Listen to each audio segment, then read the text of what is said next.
कई बार किसी काम के प्रति जब हम अग्रेसिव होते हैं, किसी काम को करने के लिए बहुत से उत्सुक होते हैं और उसे जल्दी से जल्दी कंप्लीट करना चाहते हैं, तो दो बातों का जिक्र हमेशा अपने ध्यान में आता है, या फिर दो ऐसी चीजें होती हैं जिसे सोचकर हमारे मन में लगता है कि इसकी वजह से मेरे काम में कहीं ना कहीं बाधा आ रही है। और वो दो चीज़ हैं, पहला focus on the work and the second is time management.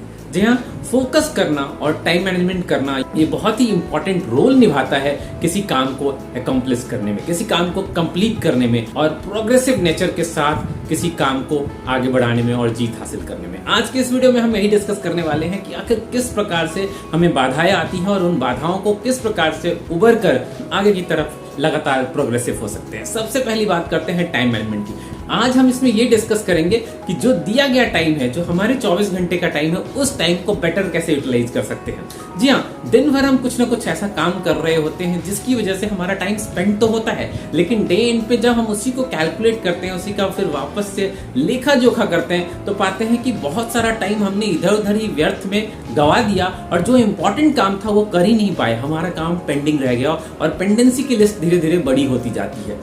Pendency की लिस्ट बड़ी होने का सबसे पहला कारण यही होता है कि हम पिछले दिन का काम समय पे कंप्लीट नहीं कर पाते हैं। तो आखिर कैसे कंप्लीट करें, ये इंपॉर्टेंट होता है। टाइम मैनेजमेंट के मामले में कहा जाता है कि टाइम को मैनेज करने की जगह इंटरप्शन को मैनेज करें, और इंटरप्शन को मैनेज करने का मतलब ये होता है कि उन सभी चीजों का त्याग कर देना जिससे आपका कोई फायदा या लेना देना नहीं है। तो क्या ऐसी स्थिति में एंटरटेनमेंट के लिए जाना, घूमने फिरने जाना या बीच में गॉसिप करना या फिर चाय के ब्रेक पे जाना इंपॉर्टेंट नहीं है? बिल्कुल, ये भी इंपॉर्टेंट है, क्योंकि दरअसल में ये हमारी लाइफ को थोड़ा एनर्जाइज करते हैं, हमारे माइंड को फ्रेश करते हैं और दोबारा हम काम करने के लिए और ज्यादा एक्टिव फील करते हैं। और इसी वजह से बीच बीच में चाय की ब्रेक या जो लोग स्मोक करते हैं, स्मोक की ब्रेक लेते हुए नजर आते हैं। तो इस दुविधा को दूर करने के लिए सबसे पहले टाइम की ट्रैकिंग करना जरूरी है।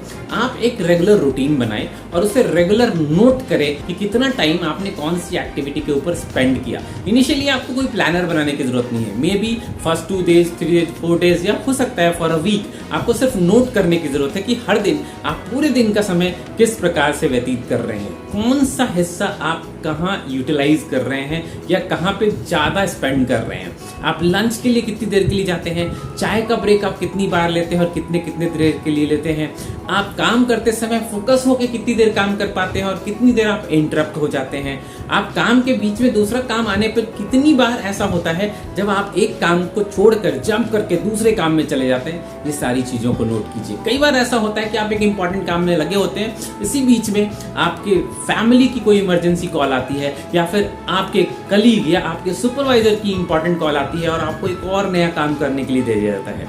कई बार ऐसा होता है कि आप अपने लैपटॉप पे काम कर रहे हैं, काम करते करते आप व्हाट्सएप भी चेक कर रहे होते हैं कि कहीं व्हाट्सएप में इंपॉर्टेंट एसएमएस तो नहीं आ गया।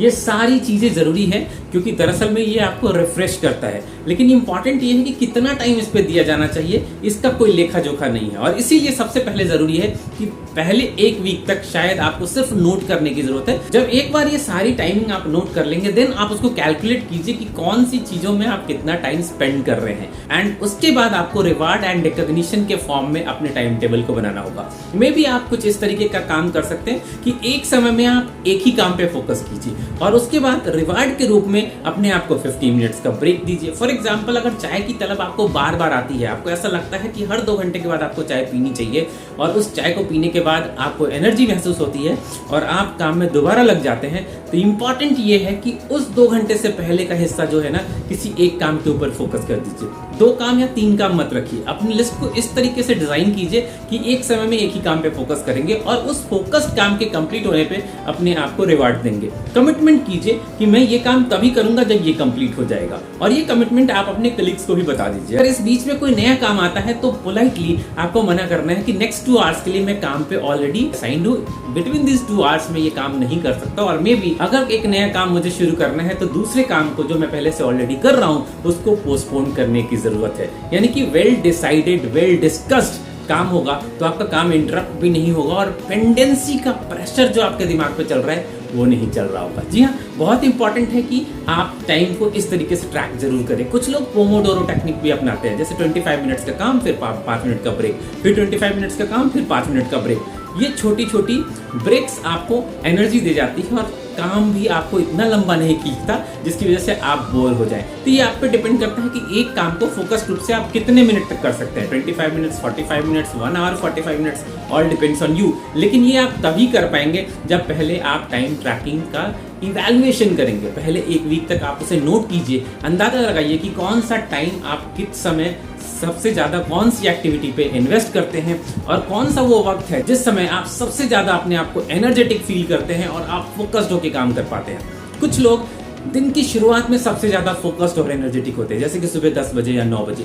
कुछ लोग लेटर हाफ में आफ्टर द लंच भी एक्टिव होते हैं। जी हाँ, ये आश्चर्य करने की बात नहीं है। बहुत सारे लोगों को नींद आती है लंच के बाद, लेकिन बहुत सारे लोगों को एनर्जी ही आफ्टर लंच मिलती है। शायद 2 बजे के बाद वो ज्यादा एनर्जेटिक फील होते हैं। और कुछ लोग तो ऐसे भी हैं जो शाम के बाद एक्टिव हो जाते हैं, जिनको उस समय काम करने में मजा आता है जब सब तरफ सब शांति हो गई है, रोकने वाला नहीं है, कोई टोकने वाला नहीं है, कोई पूछने वाला नहीं है। शांति से फोकस होके 2 घंटे, 3 घंटे, 4 घंटे, कई बार 6 घंटे काम कर लेते हैं। All depends on you. आपको पहले ये चेक करना पड़ेगा कि आपकी बॉडी की एनर्जी सबसे ज्यादा किस समय हाई रहती है। इस बीच में जब आप टाइम टेक्निक अपनाएंगे, जब आप रूटीन बनाएंगे अपने काम को लेके, तो आपको ब्रेक का टाइम भी स्केड्यूल करना है, आपको अपने एंटरटेनमेंट का टाइम भी स्केड्यूल करना है। जैसे आजकल इंस्टाग्राम का जमाना है, आजकल रील्स का जमाना है, आजकल यूट्यूब शॉर्ट्स का जमाना है। कई बार हमारा मन करता है कि एक बार बीच में इंस्टाग्राम के रील्स देख लें। कोई बुराई नहीं, बिल्कुल आप देख सकते हैं अगर आपको इससे एंटरटेनमेंट होता है, आपको इंस्टेंट एनर्जी इससे मिलती है। लेकिन उसके लिए भी रूटीन बनाइए कि आप किस समय से देखेंगे। May be during the lunch, जब आप लंच पे जा रहे हैं उस समय हाफ एन आवर का टाइम आप इन्वेस्ट करना चाहते हैं। मे बी व्हेन, जब आप ट्रैवल कर रहे हैं, अगर अपनी कार में या फिर पब्लिक ट्रांसपोर्ट यूज करते समय, उस समय आप यूटिलाइज कर सकते हैं। All depends on you. क्योंकि आज के दौर में अगर कोई ये बोले कि सोशल मीडिया से बिल्कुल कट ऑफ हो जाओ, तो ये थोड़ा सा अनरियलिस्टिक है आम लोगों के लिए। खास लोगों के लिए रियलिस्टिक है, खास लोग ऐसा कर सकते हैं, सब कुछ एक तरफ, काम एक तरफ। लेकिन अगर एक आम जिंदगी एंजॉय करते हुए जीना चाहते हैं, आप सब कुछ अपने जीवन का हिस्सा बना सकते हैं, रूटीन का हिस्सा बना सकते हैं। अब दूसरी समस्या पे बात करते हैं, वो है फोकस की। टाइम मैनेजमेंट हो गया, तो फोकस कैसे लेके आए। फोकस का सबसे बड़ा दुश्मन क्या है? एक नया काम आ जाना, एक ऐसा काम आ जाना जो अनइनवाइटेड था, जिसको आपने प्लान में डाला ही नहीं था। कोई ऐसा काम आ जाना जिसके बारे में आपने सोचा तक नहीं था। और कई बार वैसा काम भी जिसके बारे में आपने सोचा है, जिसके बारे में आप जानते हो कि आप इसके लिए एडिक्टेड हो, और वो अनचाहे आ जाता है। एग्जाम्पल के तौर पे, आप फोकस होके काम कर रहे हैं, ऑल ऑफ अ सडन आपके एक कलीग आते हैं, आपका ब्रेक का कोई प्लान नहीं था, कोई स्केड्यूल नहीं था। एक कलीग आपके आते हैं और बोलते हैं कि चलो एक चाय पी के आते हैं, और उसी समय आप अपना लैपटॉप बंद करते हैं और ब्रेक पे चले जाते हैं। आप चाय के ब्रेक पे जाते हैं, एनर्जी तो शायद आपको मिल जाती है, लेकिन वापस से जिस फोकस के साथ आप काम कर रहे थे, उस एनर्जी लेवल तक अपने आपको पहुंचाने के लिए वापस से आपको 15-20 मिनट का टाइम लगता है। और यही आपके फोकस का सबसे बड़ा दुश्मन होता है। तो ये जस्ट एक एग्जांपल है। ऐसे बहुत सारे इंटरप्शंस आते हैं जिसकी वजह से हमारे फोकस लूज होते हैं। तो आप ऐसे सारे अनइनवाइटेड, अनप्लान्ड इंटरप्शंस को दूर रखिए। थैंक यू बोल दें, बोले कि भाई तू जा, मैं बाद में कर लूंगा, मेरा टाइम ऑलरेडी प्लान्ड है, फिक्स्ड है, मैं अगले 25 मिनट्स या 45 मिनट्स या 1 आवर 45 मिनट्स के लिए हिलने भी वाला नहीं। उसके बाद मेरे पास टाइम है, लेट्स से एट 1:15 पे मेरा ब्रेक है, हम उस समय चल सकते हैं। आप फ्री हो तो हम दोनों साथ चलेंगे, हम दोनों साथ मिलकर चाय एंजॉय करेंगे, लेकिन 1:45 से पहले नहीं करूंगा। इस तरीके से आप अपने टाइम को मैनेज कर सकते हैं, प्लान कर सकते हैं, इंटरप्शन को दूर कर सकते हैं, फोकस्ड हो सकते हैं, और हर काम को उसी दिन कंप्लीट कर सकते हैं जिस दिन के लिए आपने इसे प्लान किया है। आपको अगर ये वीडियो पसंद आया हो तो लाइक जरूर कीजिएगा, सब्सक्राइब कीजिए अगर पहली बार मेरे चैनल पे आए हैं, और कम से कम किसी एक व्यक्ति के साथ ये वीडियो शेयर कीजिए जिनके बारे में सोचकर आपको लगता है कि ये वीडियो उनको हेल्प कर सकती है। क्या पता कितने लोगों की लाइफ में चेंजेस आ जाए सिर्फ एक इस वीडियो के साथ। मिलते हैं ऐसे ही बेहतरीन वीडियो में एक बार फिर से, तब तक के लिए आपको नमस्कार, जय हिंद, वंदे मातरम।